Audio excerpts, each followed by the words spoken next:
Sa mga bagay na wala kang control, huwag mong pinoproblema. Ang problemahin mo, yung may control ka. Ano yung may control ka? May control ka sa emotion mo. Kung paano ka magre-react sa mga sinasabi ng ibang tao, doon may control ka. Pero yung sasabihin ng ibang tao, wala kang control. Pero yung reaction mo, may control ka.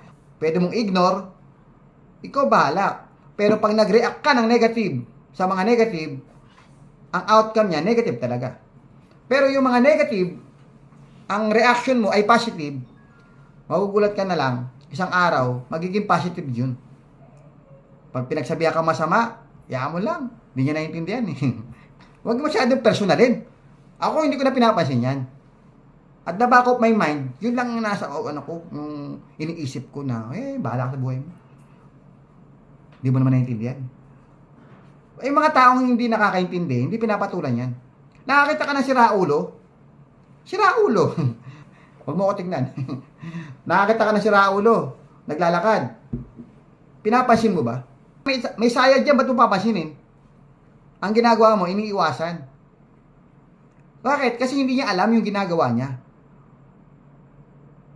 Parang ganun din siya negosyo.